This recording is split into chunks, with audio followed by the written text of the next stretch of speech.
Somewhere between Apocalypse Now and Full Metal Jacket, Hollywood buried dozens of Vietnam War films so raw, so uncomfortable, so politically charged that studios quietly let them vanish.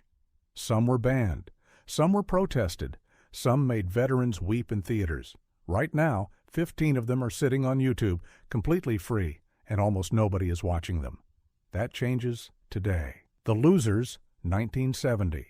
Biker gangs, Vietnam, a government black ops mission.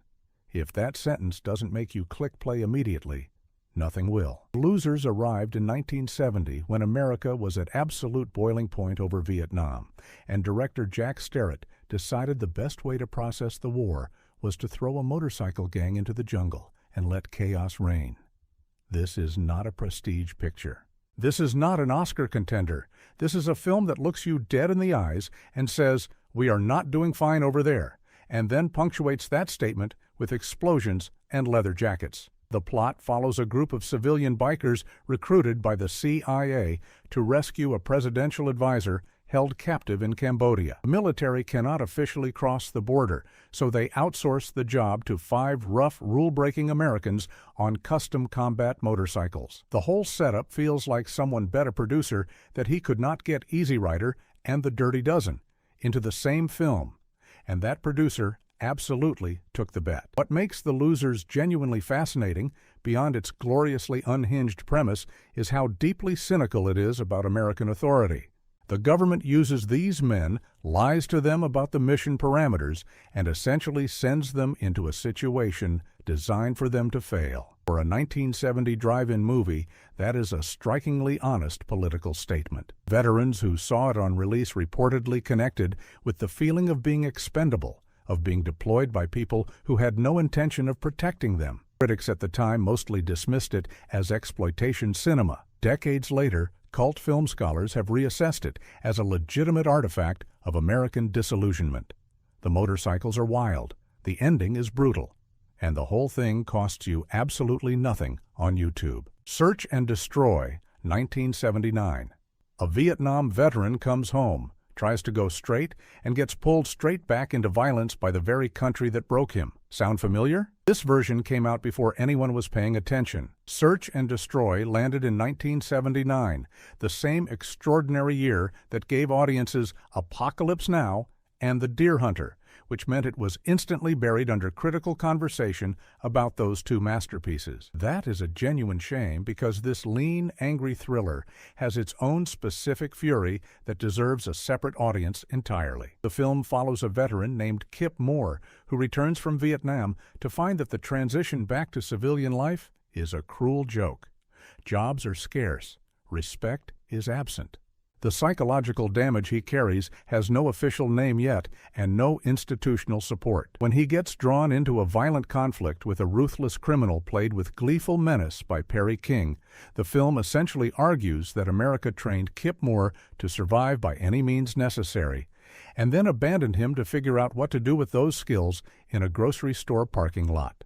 The Iron Triangle, 1989. What if the most human character in a Vietnam War film was a Viet Cong soldier? In 1989, one film dared to ask exactly that, and American audiences were not remotely ready for the answer. The Iron Triangle is based on a diary actually discovered in the field during the war, reportedly found on the body of a Viet Cong fighter, and that origin story alone gives the entire film an eerie authenticity that polished Hollywood productions cannot manufacture. Director Eric Weston used that diary as the structural backbone, and the result is a Vietnam film told from both sides of the conflict simultaneously, with genuine empathy extended to the Vietnamese characters rather than reducing them to faceless adversaries. The story centers on an American soldier and a young Viet Cong fighter who become entangled after a series of battlefield encounters. The American, played by Beau Bridges, begins seeing his enemy as a full human being with ideology, fear, grief, and courage. The Viet Cong soldier is written and performed with enough complexity that Western audiences are repeatedly forced to question their own default assumptions. Parades, 1972. A pacifist soldier in a military prison, a system designed to break him, and a film so politically uncomfortable that it barely got a theatrical release, before vanishing entirely. Parades arrived in 1972 from director Robert J. Siegel, and it is one of the angriest anti-war films ever produced inside the American studio system, which perhaps explains why the studio system immediately did its best to make sure nobody saw it. The film focuses on a young soldier who refuses to participate in the Vietnam War on conscientious grounds and finds himself imprisoned in a military stockade alongside criminals, deserters, and other men the military considers disposable. What Siegel captures with ruthless precision is the machinery of institutional dehumanization. The guards in this film are not cartoon villains. They are bureaucrats of cruelty, men following procedures that grind individual human beings into uniform compliance. The pacifist protagonist does not get a triumphant speech or a heroic moment. He simply endures and endures and endures, and the film asks whether endurance in the face of injustice counts as a form of resistance. The cast includes Russ Thacker in a performance of remarkable quiet intensity, and there are supporting performances from actors who bring a documentary roughness to the material that makes the whole film feel like found footage of something that actually happened. When Parades was reviewed on its limited release, several critics called it essential and several others called it dangerous propaganda. The fact that both camps existed tells you everything about why the film vanished. Nobody in 1972 wanted to sit with that much moral complexity about American military conduct. On YouTube today, it is a revelation. Go Tell the Spartans, 1978. Before Hollywood figured out how to make Vietnam movies, one film got there first, got everything right, and then got completely ignored. That film is Go Tell the Spartans, and it is arguably the most underrated American war film of the 20th century. Released in 1978, a full year before Apocalypse Now and The Deer Hunter dominated the cultural conversation, Go Tell the Spartans stars Burt Lancaster as a weary, clear-eyed American military advisor stationed in Vietnam in 1964, when the American presence was still officially advisory and the full catastrophe had not yet declared itself. Lancaster's character, Major Asa Barker, is one of the most honest portraits of American military leadership in cinema history. He is not heroic. He is not villainous. He is exhausted, institutionally trapped, and one of the very few people in his command who seems to understand that what is happening around him is going to end very, very badly. Director Ted Post adapted Mark Bohm's screenplay from Daniel Ford's novel with an almost journalistic restraint. There are no stylized set pieces. There is no helicopter-mounted rock music. There is instead the grinding, unglamorous reality of an advisory mission in a country that does not want advisors, staffed by men who do not entirely understand where they are or why. The film received strong critical notices and then essentially nothing in terms of box office or awards recognition, because 1978 audiences were not yet emotionally prepared for Vietnam films, and by the time they were, the louder and more stylized films of 1979 had consumed all available oxygen. Pauline Kael praised it. Veterans praised it. Film scholars consistently place it among the finest war films ever made. Free on YouTube. Completely criminally overlooked. The Visitors, 1972. Elia Kazan directed this film in his own house with a budget of almost nothing and somehow created one of the most suffocating and disturbing Vietnam films ever committed to screen. That is the kind of sentence that should make you stop everything and press play. The Visitors was released in 1972 and was largely ignored, which is extraordinary given that Kazan was the director of On the Waterfront and A Streetcar Named Desire. But by 1972, Kazan was a controversial figure in Hollywood for his cooperation with the House Un-American Activities Committee 2 decades earlier. And his new film was a dark, uncomfortable story about 2 Vietnam veterans who show up at the home of a former fellow soldier who testified against them for a war crime committed in Vietnam. The men have just been released, and they have arrived with intent. Kazan shot the entire film at his Connecticut home with a crew of roughly 15 people and a cast of unknowns, and the intimacy of the production creates an atmosphere of genuine threat that bigger budget films consistently fail to manufacture. You feel the confinement. You feel the history between these characters pressing against every polite sentence of their conversation. You know something terrible is building, and Kazan makes you wait for it with clinical precision. The film is also a pointed examination of what war crimes do to the people who commit them, witness them, report them, and deny them. It raises questions about complicity and institutional protection that were explosive in 1972 and remain unresolved today. The fact that it was made by a man whose own history with institutional pressure and moral compromise gives it an additional autobiographical layer that is impossible to ignore. Friendly Fire, 1979. The title is Military Terminology for Being Killed by Your Own Side. This film takes that phrase and turns it into the most devastating true story of parental grief and governmental deception ever put on American television.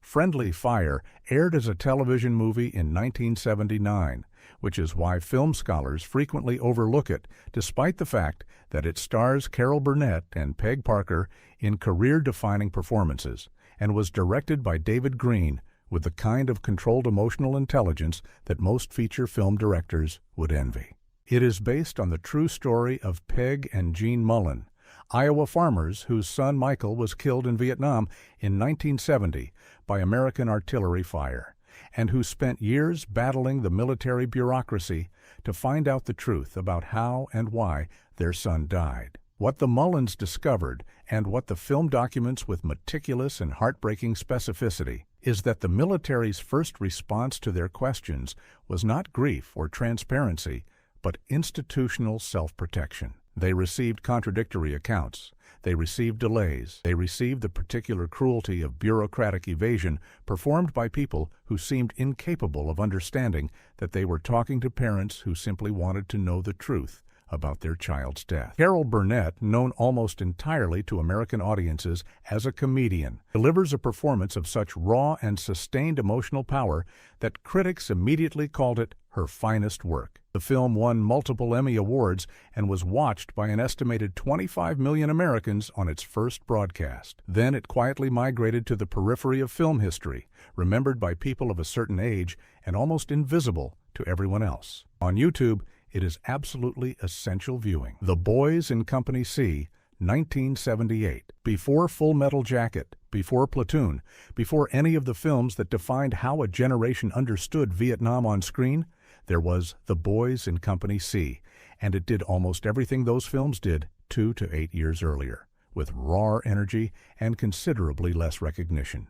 Sidney J. Furie directed this 1978 film with a group of largely unknown actors and a genuine commitment to depicting the full arc of military transformation, from the absurd rituals of basic training to the moral chaos of combat, to the sick joke of a war that seemed designed not to be won, but simply to continue. The film follows 5 Marines from their induction through their deployment, and it does not flinch from showing the ways in which military culture dehumanizes the people it processes, including the officers doing the processing. What makes The Boys in Company C genuinely distinctive is its humor. This is not a solemn elegy. It is frequently deliberately funny in the way that real soldiers in impossible situations develop dark comedy as a survival mechanism. There are scenes that play almost as farce, and then Fury suddenly turns a corner and hits you with something brutal. And the tonal whiplash is not an accident. It is the emotional truth of the experience. The film was a modest commercial success and received reasonably strong reviews, but it was released into a cultural moment that was not quite ready for Vietnam films. A year later, the floodgates opened. The Boys in Company C got swept aside. Stanley Kubrick reportedly screened it multiple times before making Full Metal Jacket. That alone should tell you everything you need to know about its quality and its fate. Twilight's Last Gleaming, 1977. A rogue American general seizes a nuclear missile silo and threatens to launch unless the government publicly releases classified documents proving that the Vietnam War was continued deliberately, knowingly, to serve political purposes rather than any achievable military objective. Released in 1977.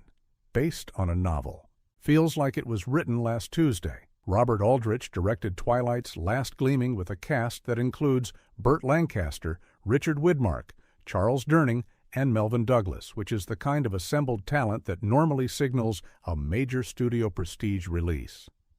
And yet this film, with its explicit argument that the American government maintained the Vietnam War as a strategic exercise in demonstrating resolve to the Soviet Union while knowing the war itself could not be won, was distributed so cautiously and reviewed so nervously that it essentially vanished from the cultural conversation almost immediately.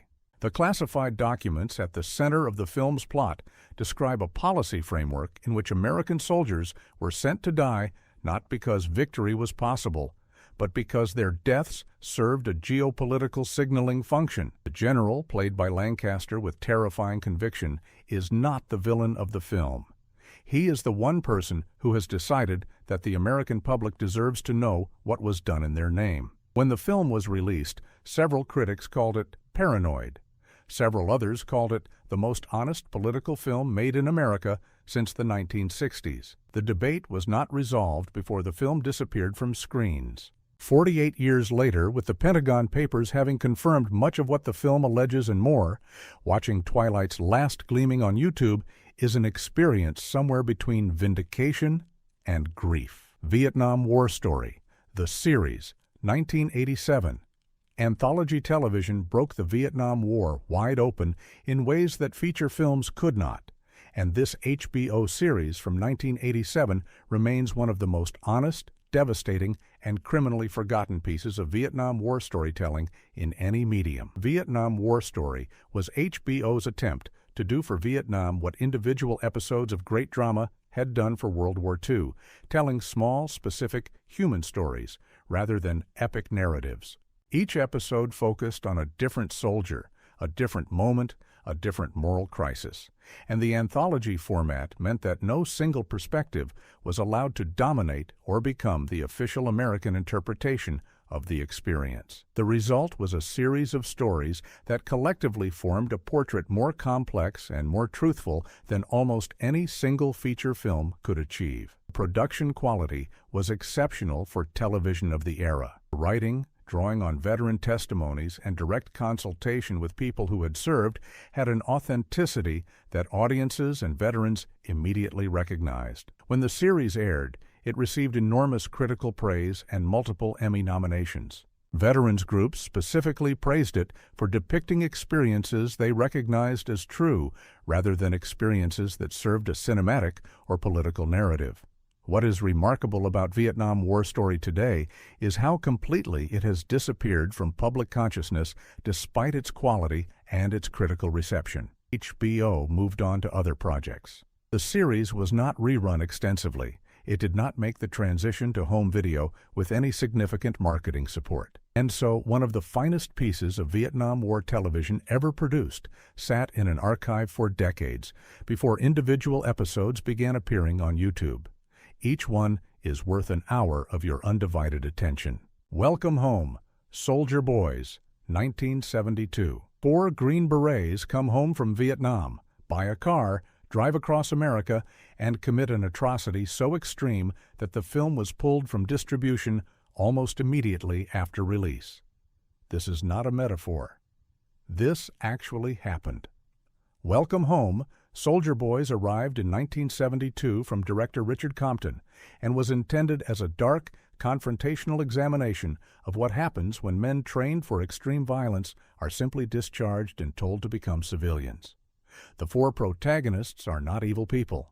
They are men who have been systematically conditioned to respond to stress with lethal force, and the film follows them across the country as that conditioning collides repeatedly with a civilian society that has no framework for containing or understanding them. The film builds toward a climax in which the veterans, broke, rejected, and pushed past their psychological limits, converge on a small town in New Mexico and commit an act of mass violence. The sequence was controversial enough that exhibitors refused to show the film in many markets, and the studio pulled it from wide release within weeks of opening. For decades, it existed primarily as a rumor among cult film enthusiasts. What makes Welcome Home, Soldier Boys genuinely important, rather than simply sensational, is the care with which Compton and screenwriter Gurdon Trueblood construct the journey to that ending. Every stop along the way is a documented indignity. Every interaction with civilian America is a small confirmation that these men are invisible except when they are frightening. The film does not excuse what happens. It explains it with devastating clarity. Finding it on YouTube feels like recovering a piece of evidence that someone tried very hard to suppress. 15 films, all free, all forgotten, all telling a version of the Vietnam War that Hollywood eventually decided was too complicated, too angry, or too honest for mainstream audiences. The question is not why these films disappeared. The question is what it says about a culture that let them disappear. Comment below and tell us which one you are watching first. And here is the debate we are leaving you with. If the most truthful films about a war are always the ones that get buried, does that mean every celebrated war film is, by definition, a comfortable lie?